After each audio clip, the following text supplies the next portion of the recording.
Hello Eurovision fans, thank you so much for coming to my channel Eurovision Histories. Some of you might be a bit surprised that there's a video today because usually I do my news videos on Saturday, but there's just so much happening at the moment. These last 2 days especially, we have an artist for the Netherlands, an artist for Slovenia, we have updates from Marina Satti and the Swiss internal selection as well as Luxembourg, Czechia, lots of things to talk about. So I thought let's do a video today because otherwise why wait until Saturday to discuss everything. And I want to start with the news that hit the Eurovision world like a storm yesterday, and that is that Joost Klein will represent the Netherlands. So the rumors about Numidia or Ilse de Lange were actually not true. It is Joost Klein. And one thing that we know for sure, knowing the name, even though we don't know the song yet, is that it's probably not going to be a ballad. So the Netherlands are doing something very different this year, which is, I think, a good thing. In my participant list video, I said that I wanted the Netherlands to send something different, and they have listened to me. And it also seems, looking at his other songs that he already has on Spotify, that it might be a song in Dutch, which I also like quite a lot. So Joost Klein is a rapper, he's a former YouTuber, and he's already quite famous in the Netherlands. Also in Flanders, in the Flemish-speaking part of Belgium. A lot of his songs, and especially his albums, have been very successful in both of these countries.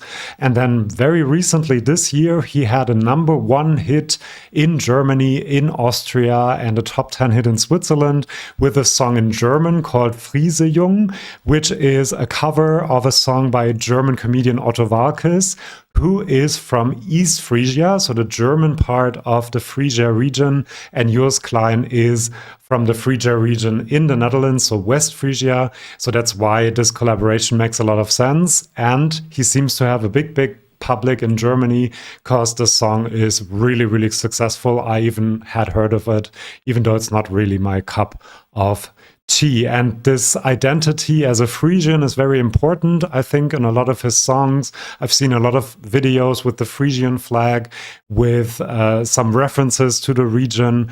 And so I think that is really cool. Maybe we will have some Frisian lyrics even in the Dutch entry. His style is very difficult to describe, I have to say. It's something like rap, hip-hop, but also a lot of electronic elements. Some songs sound a bit like the Smurf songs that we know, so very Crazy Frog elements as well.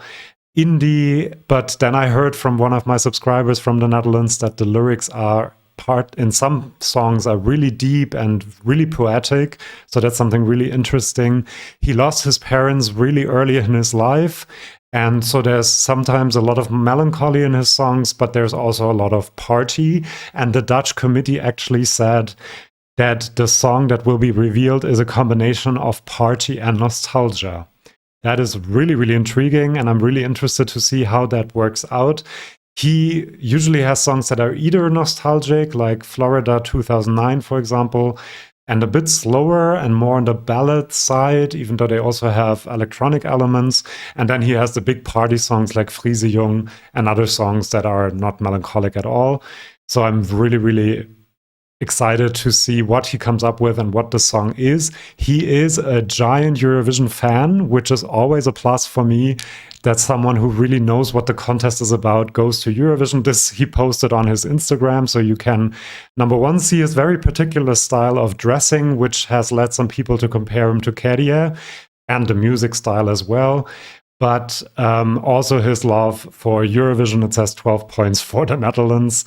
So what can we expect? I think, as I said, maybe a song in Dutch, maybe with some Frisian. I would love that on the big Eurovision stage. I think it will be a very eccentric outfit and an eccentric performance, and that's also interesting. There are a lot, as I said, Kerje comparisons, and they're not always 100% correct, because Kerje is his own artist and he is his own artist. But I do think that there's a bit of influence of the second place for Kerje in choosing a song like this and an artist like this. And also the fact that we have televote-only semifinals. We had them last year, we have them this year. And I think choosing an artist like this with a song that is probably going to be a party song is something that can appeal to the televote, and the Netherlands are trying to assure that they are going to qualify to the final. with a ballad, mainstream English ballad that might have been less probable than with a song like Joost Klein is probably gonna send to Eurovision. He has given a lot of great interviews. He seems to have a really cool personality, so I'm really looking forward to hearing from him throughout the season, and I am quite excited about that. As I said, we don't have a song yet, but that will be revealed very soon.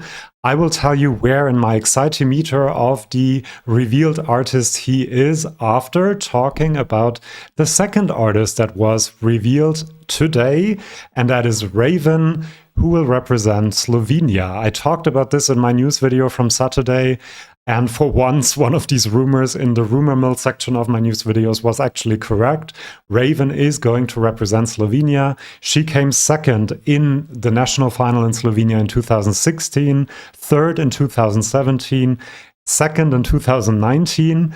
And now she gets the chance, finally, through an internal selection, to represent her country at Eurovision. She said that her mom told her when she was 5 years old, watching the contest, that she would one day be on that stage, and now it's going to happen. And Joost Klein for the Netherlands actually also said that he watched it as a child.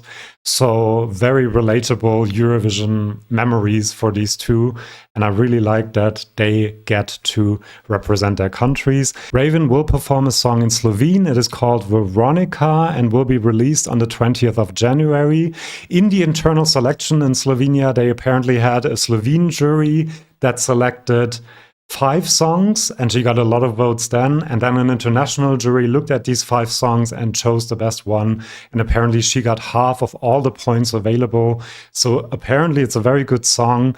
I have to say that she definitely has a look, and she looks memorable. The songs that she sent to the Slovene national final didn't convince me 100% in some cases. The one I like the most is Sažarim. It feels a bit Loreen-esque, even though I don't want to compare, but it's very atmospheric pop in Slovene, good vocals, so really interesting. But I have to say that other songs I listened to of hers on Spotify, actually I like more T, for example, than her 3 national final songs. So we shall see what Veronica is going to be like. As I said, on the 20th of January, we will have the song. And now it's time to show you where in my Excitimeter these 2 new artists are. The Excitimeter is just how excited I am about an artist participating, if that wasn't clear. My number 1 is Marina Satti. I'll tell you in a minute why that is. Number 2, Sliman. We already have the song. Number 3 is still Musti. And number 4 is Joost Klein. Musti and Joost Klein are kind of the same, so they could both be 3rd or 4th. Musti, I'm quite sure he will bring a dark pop song, and I won't be that surprised. With Joost Klein, I'm not 100% sure what kind of song it's going to be. It could be, for my personal taste, a complete disaster and just too much going on, too much Smurf sounds, too much techno, too crazy. Even though I loved Kerdia and Cha-Cha-Cha, so maybe my musical taste has evolved a bit. Or it could be something really, really cool. It's just not predictable, and I like that. But we will have to see, or I will have to hear the song to tell you where exactly he will be. And then the last 2, number 6 is Raiven, because her national final songs didn't convince me. If it was one of her other songs, like T, for example, she would be higher up. So I hope that she goes with a route that is not Eurovision or typical Eurovision, what you're supposed to do. But anyway, I'm quite excited about the choice for Raiven, because it's also a different kind of artist and someone who can, I think, appeal to the televote, but also to the jury vote. So well done, Slovenia, really, really cool. And then in 7th position, Celia Kapsis, mostly because what I've heard until now, it sounds like a very mainstream dance pop song. And yeah, we've seen a lot of these, and it's not as interesting, I guess, as Marina Satti, for example, who I would like to talk about next. Before that, I want to tell you my latest videos. One is participant lists, where I talk about each of the participating countries and what I think they should send to Eurovision, what genre, what language. Then my top 7 of the Czech entries. They were supposed to reveal today, or maybe it was just us thinking that they would. the winner of the Czech national final. Maybe that will happen, but now I've heard that it's probably going to be on Friday. No idea. But yeah, we shall see. You can see my top 7 while waiting for the result. And then I've also ranked the top 20 Eesti Laul songs. By the way, I'm doing these videos all the time throughout the Eurovision season. I'm going to rank the songs, talk more about the artists. So if you don't want to miss that, please subscribe to my channel. Then we have some news, even though it falls a bit under the slightly rumor mill territory, because I'm not 100% sure how trustworthy this information is. Katerina Theodoropoulou said on the Geia Show, which is a show on Greek television, that Marina Satti has received 150 songs, and she went through a lot of them, and she rejected a lot of these songs because she didn't like them. She hasn't gone through all of them, they're doing that now, but she's also writing her own songs. This might seem a bit diva-y to some people, diva-esque, but I have to say I love that she's so decisive, that she knows exactly what she wants. I saw a concert from Arte by her. You can find it on YouTube. And you just really get the sense that she knows what she wants to do. She has an artistic vision, and she's not just going to send any song that they give her. And I love that. And you really also get the feeling, if this is true, that she does want to win this competition, not come second, not come third. She wants the best song possible.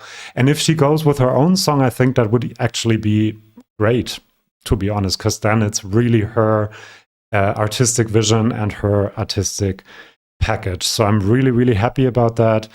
And I do hope that she finds a good song or writes a good song. Then we also have some updates from Luxembourg. As you know, Luxembourg is returning after 30 years, and they have now released the names of the artists that will compete in the Luxembourg national final called Luxembourg Song Contest. And they are Joel Marquez. He competed in The Voice of Germany, and he has a very soulful sound. Then you have Naomi Aye. She is only 15. She will be 16 by the time Eurovision comes along. Otherwise, she would not be able to participate. And she was in The Voice Kids in France. And she has heritage from Cuba and Hungary. She's kind of the only one in that lineup where I kind of hope that it's not an English pop song, because she might sing something in French, maybe.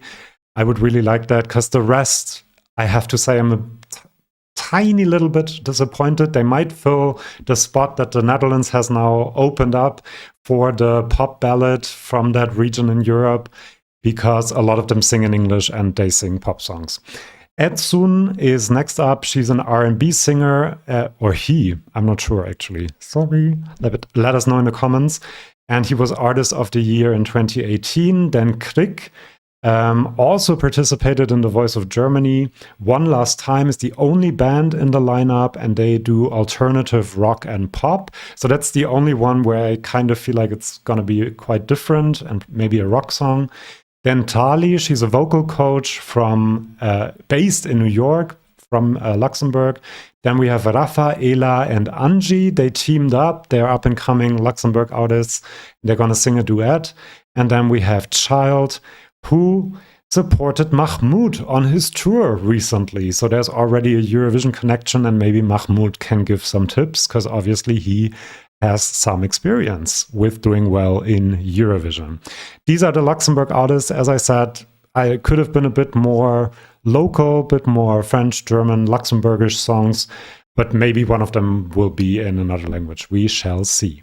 Then the Swiss internal selection. This is really, really impressive, I have to say. They have received 420 songs, really good. And on December the 5th, 5 artists that made it to that stage in the selection process recorded their songs already. And now these songs will be presented to a professional jury and an international jury, and they will choose the song that will represent Switzerland at Eurovision, and the song will be released in March of 2024.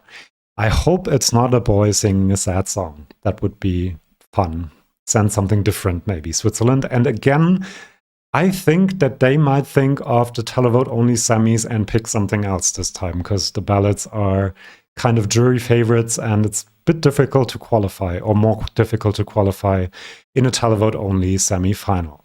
Then we have some news from UMK. It's only the host, but I think it's quite fun to see that Benjamin, who participated in UMK last year, is with Hoidamut, is going to be one of the hosts, and that's really cool. And then we have TV host Vivi Pumpanen and comedian Pilvi Hämäläinen. I think I didn't pronounce that correctly, but anyway. And unfortunately, Kadia is not one of the names. I thought that might be a possibility, but anyway, he will be there performing his song, I'm quite sure, as last year's winner. And then last but not least, I have a song tip, a Christmas song tip by Subwoolfer, the Norwegian representatives, and they have a song called I Think I Killed Rudolph. It's very much lyrically, it's very much in the vein of Give That Wolf a Banana, but it really sounds like a real Christmas song. And there are some samples from famous Christmas songs, so you can listen to it while children are in the room, and then the lyrics are quite fun for the adults as well.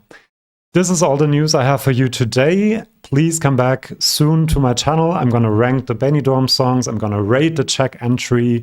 We're going to talk about all the news that are going to happen in the coming weeks. It's going to be really, really exciting. So do subscribe if you like it. And if you didn't like it, just tell your enemies to watch my videos. That would be nice. Thank you so much and see you then. Bye-bye.